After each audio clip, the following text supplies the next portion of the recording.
Bonjour à tous et bienvenue à True Fact.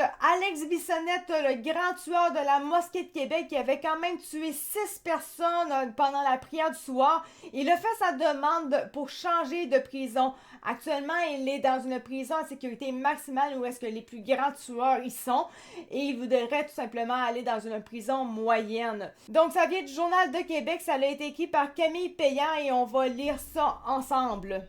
Selon le document judiciaire, obliger un individu dont la santé mentale est fragile à vivre dans un endroit où certains détenus n'ont rien à perdre et peuvent vouloir se faire un nom en l'assassinat ne fait pas partie du mandat confié au service correctionnel. Alex Bissonnette avait avoué ses crimes motivés par la haine et avait été condamné en 2019 à la prison à vie sans possibilité de libération conditionnelle avant 40 ans. La Cour d'appel avait ensuite réduit sa peine, estimant qu'il pourrait demander d'être libéré conditionnellement après 25 ans.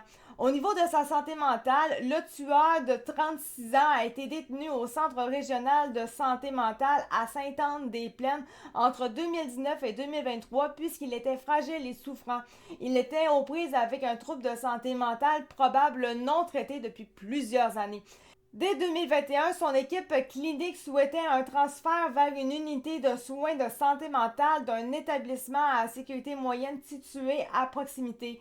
Mais lors de son congé psychiatrique en 2023, Alexandre Bissonnette a plutôt été dirigé vers le pénitencier de la Côte-Nord à des centaines de kilomètres de ses parents qui le soutiennent depuis son incarcération. Moi, je suis quand même personnellement contente de savoir que cette personne-là qui est très fragile mentalement, parce que pour faire un enfant comme il l'a fait, juste parce qu'il a une haine envers des gens d'une certaine religion, aller tuer des gens comme ça, faut être un petit peu ma boule, là, c'est pas normal. Ben, je trouve que c'est quand même bien au moins que ses parents sont encore derrière lui. Ça, je suis contente pour lui, par exemple.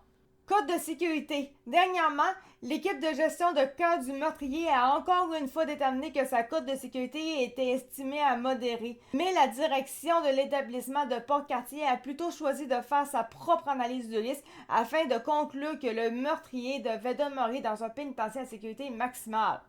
L'avocate carcérale de Bissonnette, Mme Sylvie Bordelais, estime que la seule raison pour laquelle cette cote de sécurité est maintenue est que les autorités ne veulent pas faire face au tollé que susciterait un transfert hors de Port-Cartier. Et ce qu'elle dit, c'est on peut aussi s'interroger sur la volonté des intimés de maintenir un individu loin des siens et isolé en raison de sa santé mentale fragile.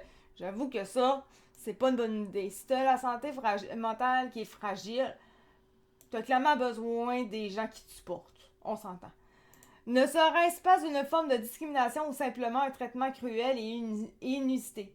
C'est vrai. Elle a aussi demandé... Tu sais, c'est pas comme si on parlait de le remettre en société. Non!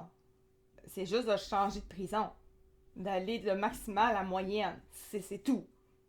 C'est pas la mer à boire, je crois, si c'est pour l'aider dans sa santé mentale en plus. Il est où le problème? Parce que clairement, lui, c'est ça qu'il a besoin, de rééquilibrer sa santé mentale, tout en protégeant la société en étant en prison. Donc, il est où le mal de juste le changer de prison pour qu'il soit mieux?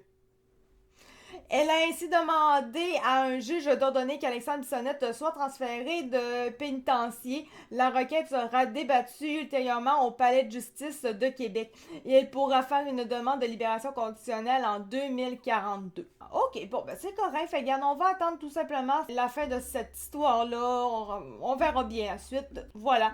Merci beaucoup de m'avoir écouté. C'était Axia de True Fight. On se retrouve pour une prochaine vidéo. Merci, ciao, bye!